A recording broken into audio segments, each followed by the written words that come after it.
stars are in light, though we would know.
Welcome to the Improving Sales Performance live cast. I am so glad to be here. I am so glad about the discussion that we're going to have today.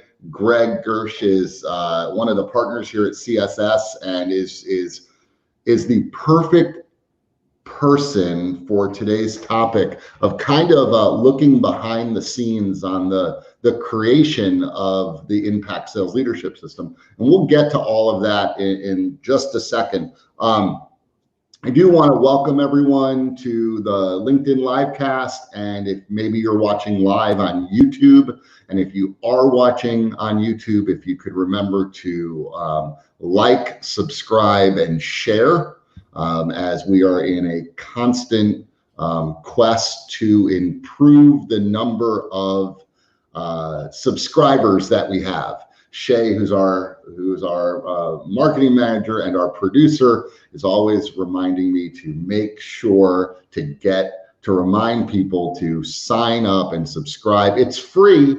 It's free content. So sign up, subscribe. We really, really appreciate it. If you are watching us live right now, don't forget you can comment and we can see the comments. I think we see them in pretty much real time. So if you have a question, feel free to throw it out there and we'll try to get that answered for you. You might just want to post in there right now if you're watching, where are you watching from, or the conversation that we were having, which was how freezing cold it is today in Dallas, Texas. It's like not even 70 degrees, and that's freezing cold if you live in Dallas, Texas. So let's jump in and let's start talking about the Impact Sales Leadership System. Like I said, our guest today is Greg Giersch.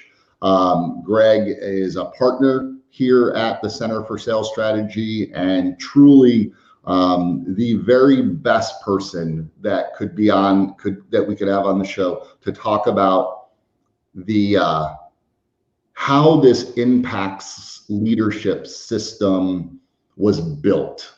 Like I said earlier, it's kind of the behind the scenes. So first of all, Greg, congratulations on the completion of Impact.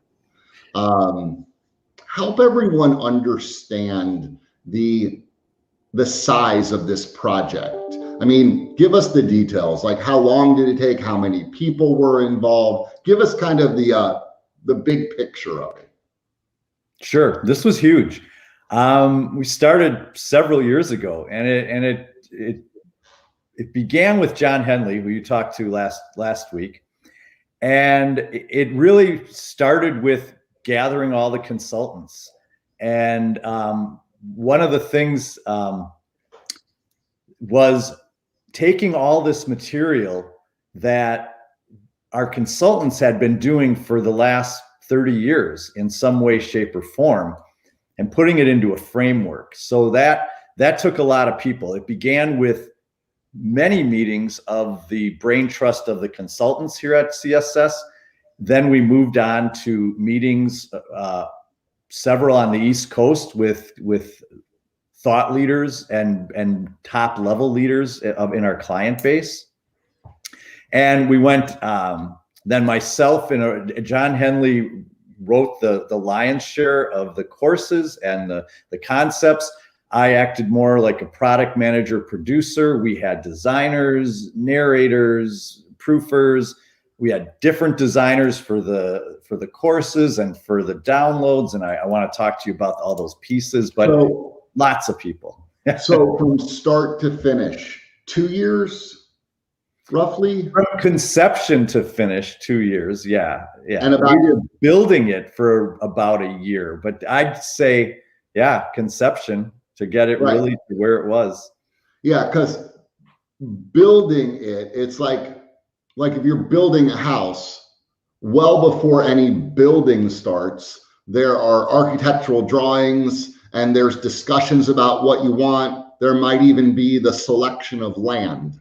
So the whole thing is maybe 2 years, but the building, once sticks were in the ground, so to speak, about a year or so. Okay, that's good to know. And about how many hours of work? Have you ever figured that out? We did, and I told you what it was for a wasn't it like? Do you know the exact number? Are you gonna be able to correct me? Is it like 20,000? It was something crazy. I don't know, 1,000,000 hours maybe. I think it was. I mean, if you think, you think there are constantly anywhere from 3 to 5 people working on this times a year and a half worth of work. I mean, it adds up quick. I mean, it's a lot of time. It employed a lot of people nearly full time for that time. I mean, it's a big endeavor. Again, we're taking things that were not necessarily new to CSS, but unlike our sales training, which goes back for decades, this was not, put into such a very well laid out framework that they can access at any time. And I think that's really important because I know in the people I've been talking to, whether they're current clients or former clients or potentially even new clients moving forward, one of the things that gets mentioned is how current the information is. Like these are the real topics and the real discussions and the real impact points. So that, not to borrow from the name of the course, but the impact points that sales leaders are dealing with right now. So let's jump into that, go behind the scenes. There are four sections. What are the 4 sections and how long? Break it down to what is the structure of the courses. Sure. So we built them into people, process, plan, and performance. People was most of our clients would know as talent focused management, but we broadened that out. The core is definitely the talent focused management that we've had for decades, but then we broadened that out. And then when you have process and plan and performance, again, those were things we were doing. But when you said that clients are saying this is very timely, it was the due diligence. It was the meetings with the consultants of, okay, how are we all presenting this? What is our unified voice? But then a double check with the clients of what are you needing right now? What are you doing right now? What's important? It's interesting when I was working on the course because there'll be quotes and one-liners that some of our clients have said, and they made it right into the course. And I'm like, I remember when he said that. And then we took that and built upon it, 6, 7, 8 slides. But there was a lot of good feedback there from that. So the 8 courses, yes, you have people, plan, process. The other thing that I wanted to say that's significant is then as we did each 4, we created a framework. So like the people has a growth formula.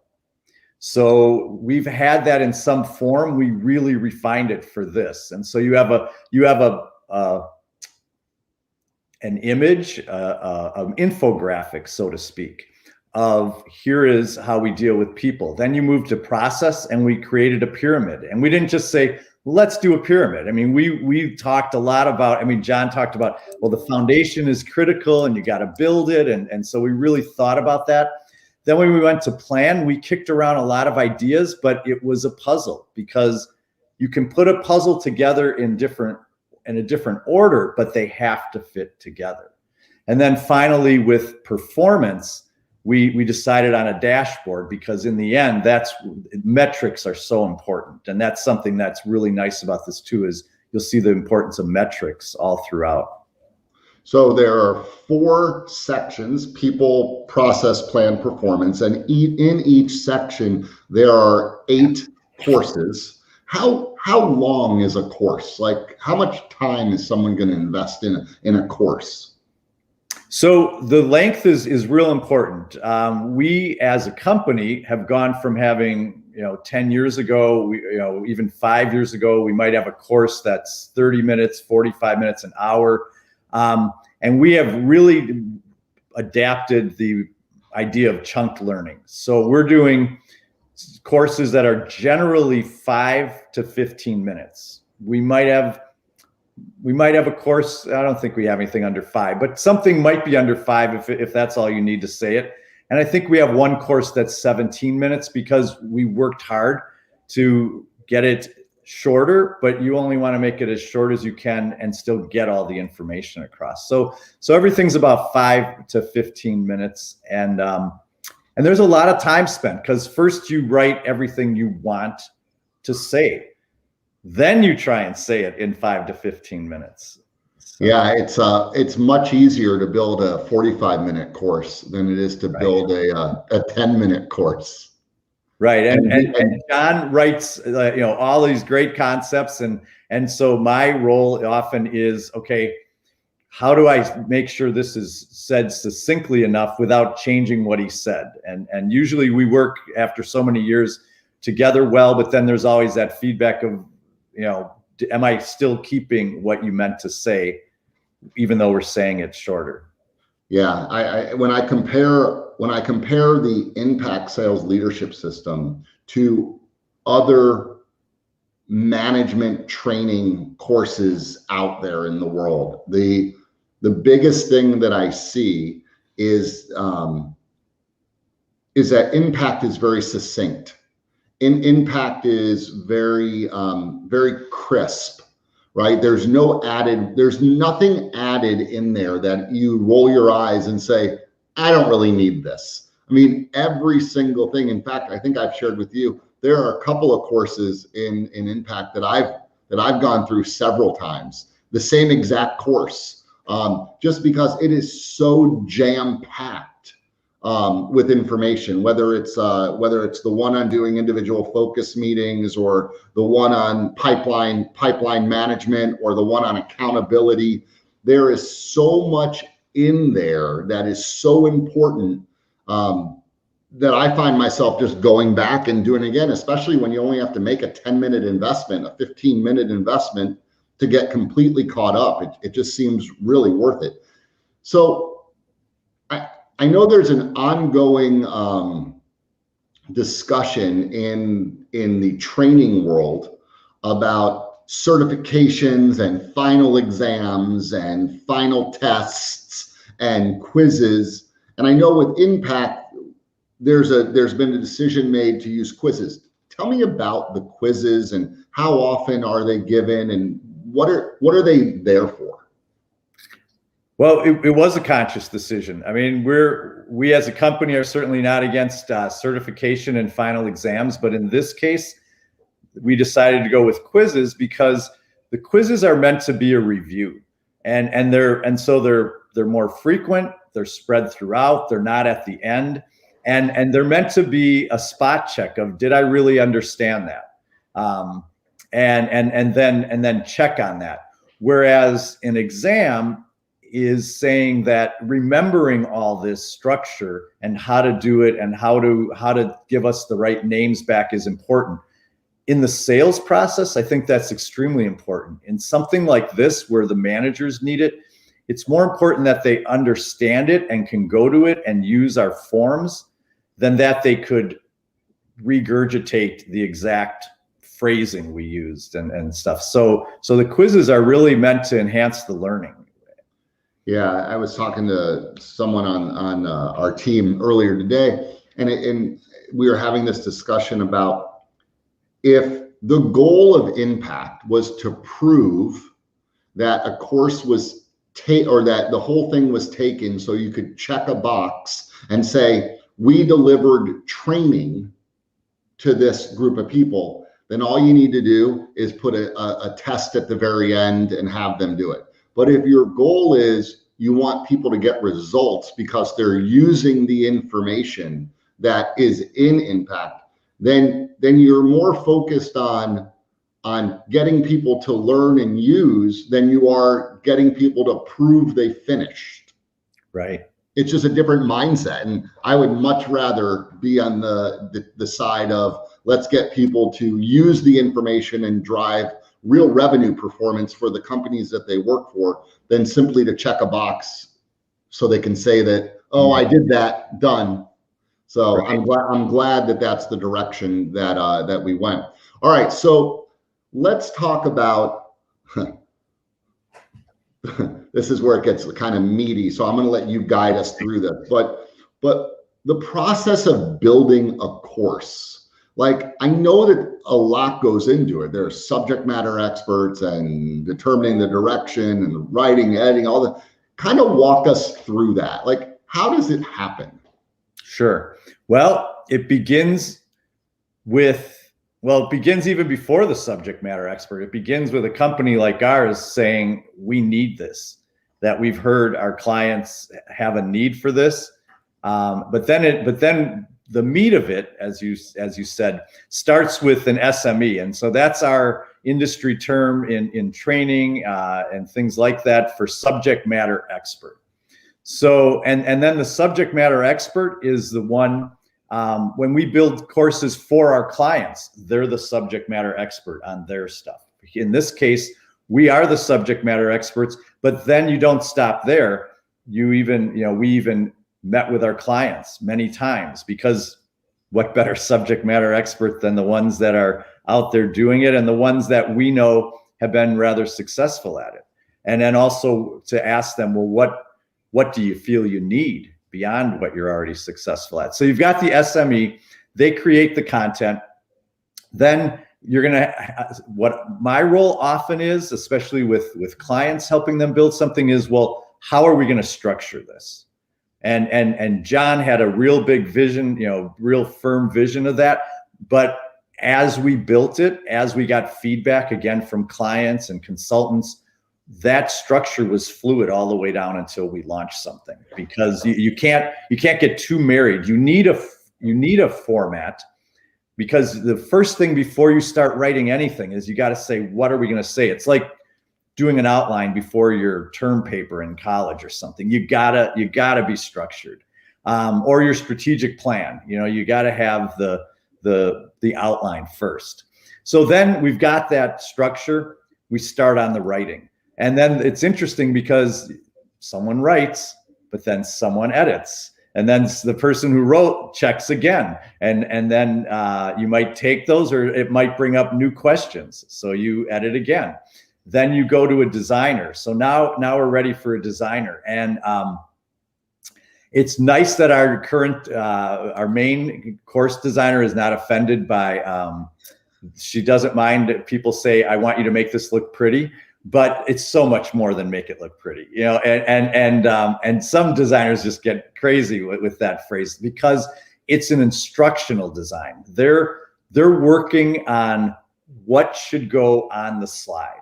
They're looking at this and saying, what are the key things? I mean, 10 years ago, we had every word on the slide, and 10 years ago, and it wasn't narrated. Now it's narrated. So what are the key things we want them to remember? and how much to put on the screen at one time. I mean, there's a lot of thought that goes into that. And then again, it's reviewed by a product manager, in this case myself, but in that role. And then they'll, Beth, who does most of our courses, and then we do have other people that help us, but she'll get it really close. But then sometimes I'll say, I think we need to put this on the screen. So now you got that going. Then there's downloads. I mentioned downloads, and downloads almost sounds like such a mundane term, but they capture the essence of the course, and they might be a summary, but even more often than that, they're a how-to. They're a guide. Here's what you learned. You may go back and review this course sometime, but here's a form to put it into practice. Here's a form to walk you through how to reevaluate your sales structure. You needed to take the course to understand it, but now we've given you a download. Used to be downloads, you want them as one page. Well, just like with the length of a course, you want them what it takes to do it. So some of those might be several pages as we really walk you through the process. We build in the quizzes, we do the design, there's proofing, and then even just getting more into the nuts and bolts. Then our technical people build out the menu online, but there's even more than that, because there's all the triggers. There's triggers to let the person know, well, you're enrolled. That's simple. But then there's triggers at the end of courses and sections to remind you of what you took, give you downloads to get to those. There's even now in this case, we're dealing with managers, but we still tell the manager of the manager, hey, they've started this. Hey, they've finished this. So there's a lot going on. It's great. And I love hearing you talk about that, because I am one of those people that sometimes say, hey, can you do this? I know it'll only take about 5 minutes. And there's nothing that takes 5 minutes about building a course. But sometimes I know that people see what we do, whether it's Sales Accelerator or Impact, and people come to us, clients will come to us and say, hey, we have this course that we built for our people. Can you guys make it better? Can you improve it? And we see some of the stuff that's out there that other people are doing, and the information is very good. The information is very good. The instructional design and the structure of it in general is usually where these things fall apart, right? Where they can, yeah. I mean, it's funny. A lot of our clients will still say, well, I want to watch the video. And it'd be so easy to just record a video, just record a talking head talking about this, compared to all the process that we go into to make sure that what we're showing you on screen is really going to help you learn. So yeah, instructional design is key. So I will tell you on behalf of me and every single sales leader that I've talked to that has either taken an Impact Sales Leadership course or finished all of the courses, or just has seen enough, I'll tell you this, thank you, because this is important stuff. And it's really it's ridiculous that it didn't exist, that it did not exist in a structure and a format for until now. We've all known how important leadership is. We've all known how important, turning in managers into sales leaders and driving revenue performance. And we have had sidebar conversations or little workshops and mini workshops. The information existed, but right. curating it into a format that is repeatable and predictable and scalable, so that if you have a company that has 100 sales managers and you can have all 100 being exposed to all of this information at the exact same time. Thank you for the time and effort that you put. Now, final question. Okay. And throughout the whole Impact Sales Leadership series that we're going to be doing over the next 6, 8 weeks, 10 weeks, I can't remember how many weeks, I'm going to ask everyone this exact same question. This is my final question for everyone. Are there 1 or 2 courses, and this is your baby? I mean, You love all of them, I know, but are there one or two courses that you want to call out because you're either excited about them, you think that they'll really resonate? You've seen the data and they're the ones people are gravitating to. Are there one or two that you point to? My favorite, being a former sales manager, was probably when we laid out everything to do in an individual focus meeting, what some people call a one-on-one. Yeah. I really like how it landed on, you're having the salesperson fill out a form every week that is their weekly sales planner, and that's the structure of the meeting. And so we've really tried to make it not only more productive, but more straightforward for the salesperson and the manager. It's not like, here, fill out these 6 forms, now let's do this thing. It really pulls it all together. So that, as a former sales manager, I think when you meet with your salesperson is such a critical time that you can really leverage. And so we've given a lot of tools for that, taken a lot of our training and really did it in a framework that you can review. The other two I want to mention, I think I saw it last week when you were talking to John, you mentioned our sample courses. Yes. And, Talent Defined is amazing. I've seen it so many times. I'm like, oh, this again, and because it even comes from TFM. Yet, when you learn about the difference between talent and skills and experience and how important it is to start with talent, we really unpack that. That was one we've been saying for years, and yet we took another look at it and a fresh approach. And the other one is sales structure, which I did mention. Sales structure is so important. We talk about a rule of 3, which is, or thirds. If a third of your department is having trouble, you probably have a sales structure problem. If it's less than a third, you probably have a people problem. Then you go to people, and so we really walk you through that. And so, yeah, the sales structure one too. And so, yeah, I would recommend use this short URL, css.buzz/impact. I also found when I wanted to find them the other day, that if you're on our blog and you just put impact courses in our search. Oh, really? Oh, that's good to know. Come up. Yeah. So impact courses on our blog too. So yeah, I love those. The other thing I wanted to say, it's you didn't ask me, but I when I think about how we build this, is we're taking what the consultants were already doing. So does that negate the need for a consultant? And the thing is, it actually helps the consultants work so much better because they don't have to teach them all the nuances while they're coaching. The sales manager can learn it ahead of time, and then when you work with your lead consultant, you can leverage it so much more. Yeah, it allows you, it gets everyone at the same level, same spot, so that you can go deeper. And Shay, if you'll put that course back up, one thing that I just want to point out about the URL is that impact has to be all in caps. Otherwise, it doesn't work. So if you go to css.buzz/impact is all in caps. That's the way you have to do it, unless Shay's going to now fix it so that it can work either way. But for now, that's what you have to do. Hey, I want to say, Greg, thank you very, very much for joining me today to talk about impact, the sales leadership system, and how you built it and how we put it all together. And because it is one of those things that you just start taking it, and it is so amazing. I mean, it's really just, it's designed beautifully. It flows perfectly.